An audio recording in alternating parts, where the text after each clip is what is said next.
Hello there. Welcome back to Understanding Design. Hope you managed to do your assignment because today we are going to discuss a new aspect of design. In the last module, we spoke about users and contexts and their importance for design. Today we will discuss design for society with Professor Vinita Desai. Professor Desai is a graphic designer, animation filmmaker and a design teacher. Welcome Vinita. Please tell us how design and society are related. Thanks, Nina. Design, as we know, strives to improve the quality of life. It's well known that designed objects and environments influence human behavior. They may even help to establish patterns of working and living that may help people with everyday concerns. Design for society concerns itself with the invention and refinement of ideas, objects, and systems while being sensitive to what nature can teach us. Ideas, objects, and systems are made by humans and are all related to one another. Ideas, objects, and systems. That's huge. So, can we see how an idea could lead to an object being designed, which may evolve into a system? Yes, sure. Let's consider the idea of transport. Throughout history, people have needed to move from place to place to transport materials for trade and manufacture. For millennia, bullock carts crisscrossed India on mud roads, and then over centuries, people developed a network or system of roads. Later came the railways, beginning with a small trial run from Boribandar in Mumbai to Thane, to the complex system that we know today, covering thousands of kilometers. Ideas, objects, and systems. They have complex histories, not just in the recent past like the railways, but often across centuries, right? It's good to learn from the past and even from contemporary societies which continue with certain old practices from pre-industrial times. Take the root bridges in the Northeast. If you're in that area, you may come across amazing bridges made by villagers from living trees and their roots. These feats of engineering are built by the people from their own resources. They're made from local materials, maintained by the community, and have lasted for generations. It's not just a bridge that connects two places. It gives access to schools, to medical care. It's a bridge to the outside world, and it performs a social function. With their intimate knowledge of bamboo and other fibers, the Adi work according to age-old principles of design. The Adi also have a close-knit society, and working together brings the community even closer. I must say these bamboo and living root bridges demonstrate a sensitivity and thoughtfulness that is significant. It's a good example of society addressing a problem by looking at the need and the context and finding a solution that is in harmony with nature. The existence of the bridge allows people living in such remote and isolated areas to come to the market and trade. And like I said, it gives youngsters a chance to access education, reaches health care to people in remote villages, and opens up the possibility of tourism and builds a connection to the world outside. Talking about bridges everywhere, they would have allowed people to travel to distant places, and that would certainly broaden their thinking and outlook. Absolutely. And new objects may be introduced into a society by travelers from distant lands. Take the printed book. The world's first printing press used porcelain type and was invented in the 11th century in China by Bi Sheng. Till then, books used to be copied by hand. Though printing was far more efficient, the demand for printing remained limited, perhaps because few people could read. European travelers returned home from China with stories about the printing press, but society there too was not ready for it. It was around 400 years later when the German inventor Johannes Gutenberg invented his hot metal, movable type printing press that it caught on. The rise of literacy and the new middle class led to an increasing demand for books. And soon there were printing presses in all European languages, and what emerged was a thriving publishing industry. I've read that the printing press came to India when European missionaries wanted to bring out religious literature in Indian languages. That's right. This is what led to the designing of types in our languages. By the 19th century, we see many enterprising intellectuals investing in presses. They brought out newspapers, journals, novels, plays, calendars, and political pamphlets in all major Indian languages. This created a community of readers with shared aspirations for freedom from colonial rule. In this way, the existence of the printing press fueled a national movement. So the designing of printing types in Indian languages has such a huge impact on society. Yes, and that was not even the original intention. Designers often speak of creating objects to meet society's needs. But it seems to me that a need could be a luxury or it could be a necessity. So how would we look at need?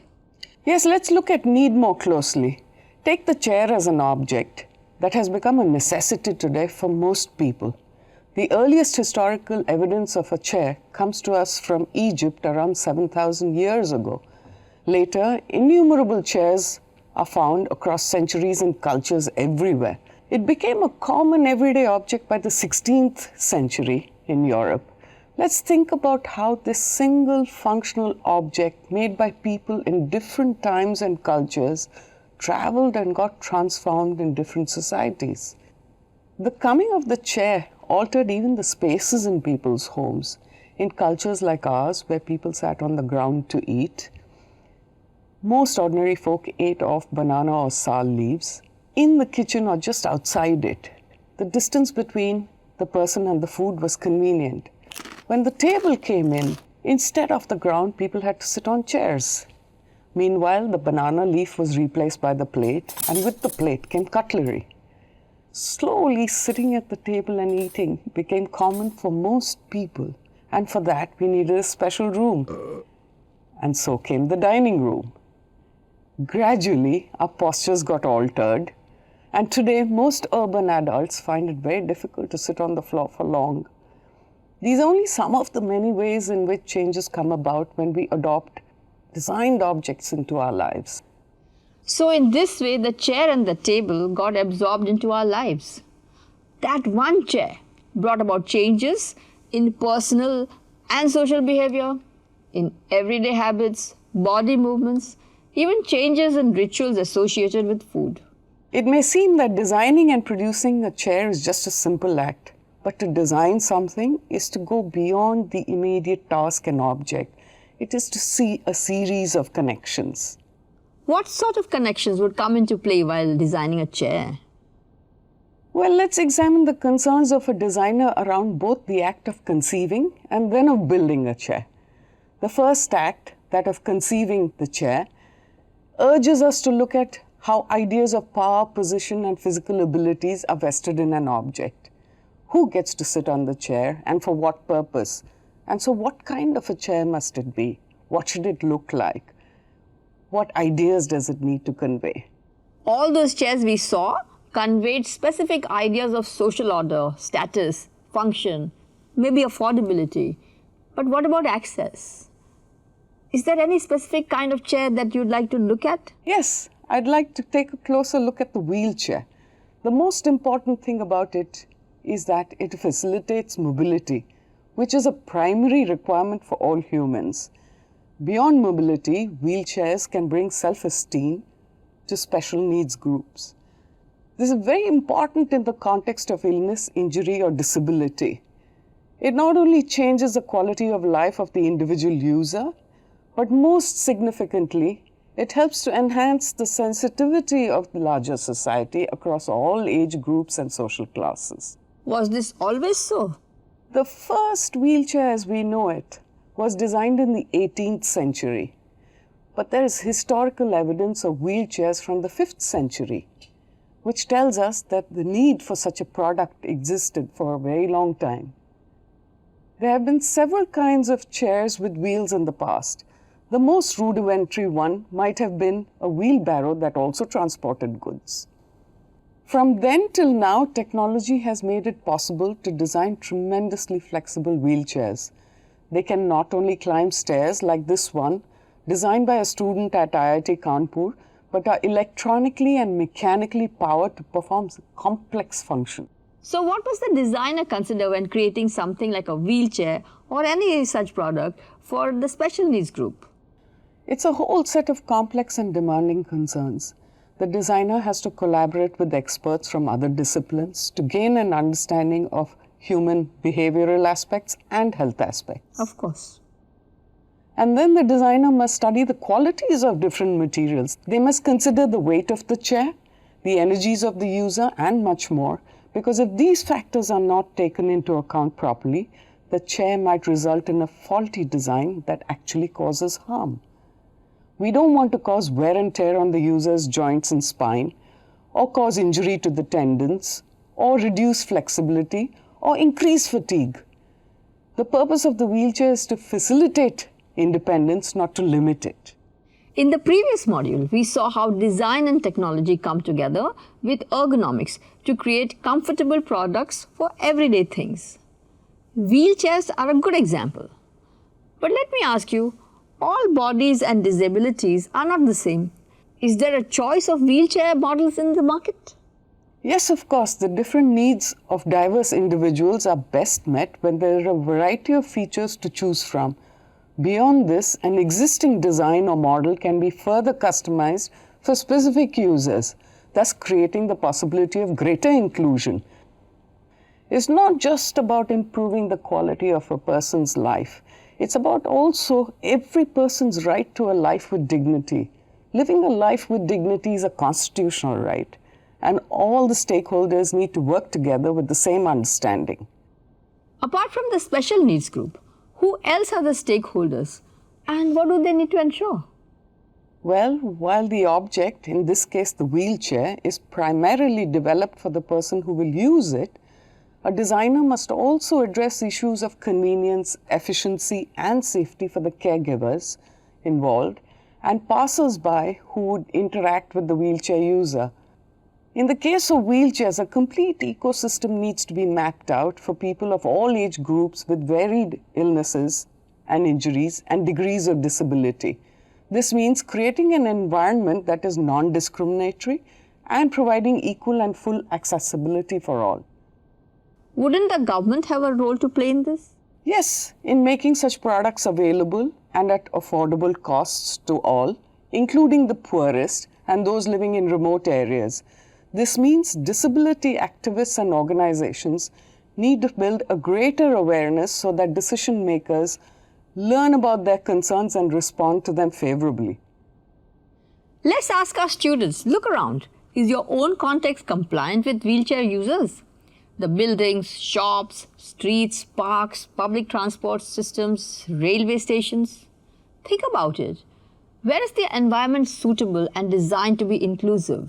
And in what ways does it become problematic and non-inclusive for the differently abled? Can you try to imagine what the ideal environment would look like? I'd like to share with you the experiences of Hugh Herr, an American mountaineer who had an accident in his youth that got him thinking and experimenting. Today, he's an engineer and biophysicist whose work explores what he calls the interplay between biology and design.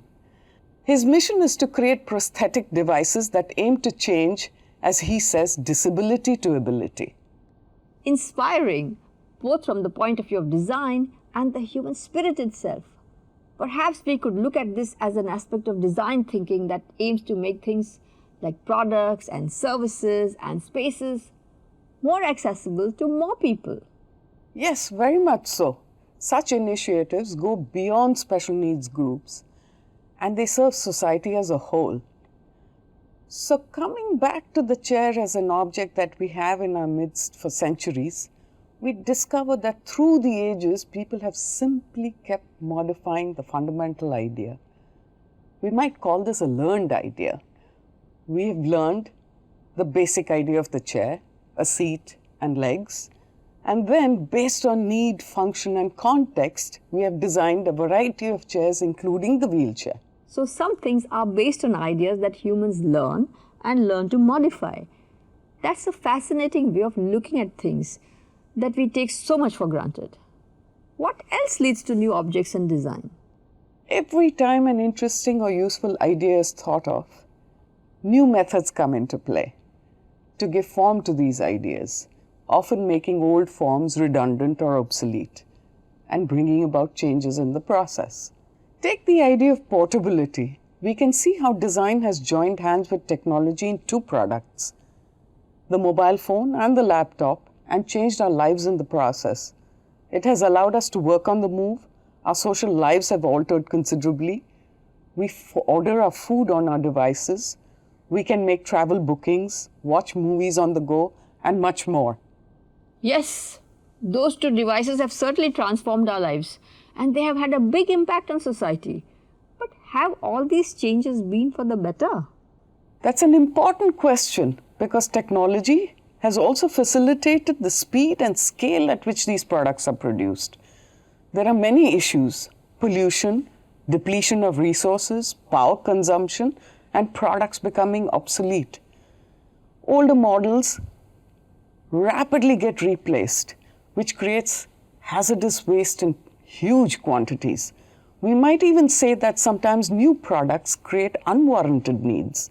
Overconsumption and overproduction both have negative impacts. So the designer who designs for society must also think carefully about long-term consequences and design things that help to sustain society rather than nudge us towards self-destruction. That's right. But sometimes even accidents can produce creative designs. Accidents? Is design sometimes just a matter of chance then? Well, chance may play a role, but I don't think it's enough. As French scientist Louis Pasteur famously said, in the field of observation, chance favors only the prepared mind. What he said in 1854 is still relevant today. So learned ideas, accidental ideas. Can you give us an example of an accidental idea, Binita? Take Velcro. Let's see what led to its invention in 1941. Georges de Mestral, a Swiss engineer, was out walking with his dog when he observed that the tiny hooks of the cockleburs stuck onto his trousers and his dog's fur. His familiarity and understanding of materials helped him develop a two-sided fastener using the same principles. What an impact that small observation made. Since that time, we use Velcro for clasping and fastening everything. It has changed our everyday lives in many spheres, from clothes to footwear to orthopedic aids. And now we can't imagine a life without it. That's quite a story. Perhaps we all need to walk some more in the mountains or find other ways to spend time amidst nature. I think nature is one of the biggest sources of inspiration for designers. Yes, observation of nature teaches us many principles that can be applied to all domains of design. This approach is what we call biomimicry or imitation of nature. Any other concerns for society that designers look at? Well, Nina, a sense of compassion may also drive design, as seen in the shoe that grows, an idea where inclusion becomes the key concern. Their slogan, in fact, is "Let's shoo away diseases." Shoo away.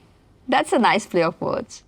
Here, the designer's concern was that children in many parts of the world suffer from parasites and diseases transmitted through the soil. Many of these diseases enter the body because the kids do not have shoes, and their feet get nicked and scraped in the process of running about. Yet, when the children fall sick, their parents cannot afford health care.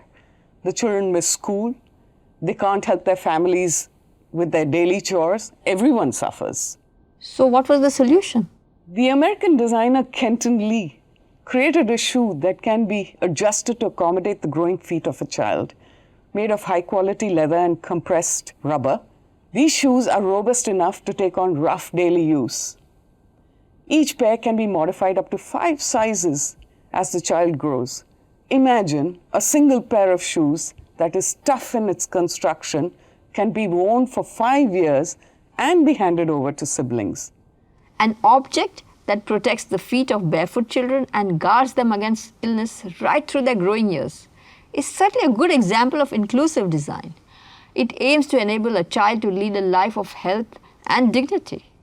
There are actually many fascinating examples of design for children. especially in the field of education. How does a designer approach learning for children?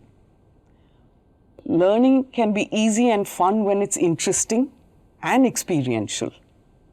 Textbooks are one medium through which children learn in schools, but they often contain difficult and abstract concepts.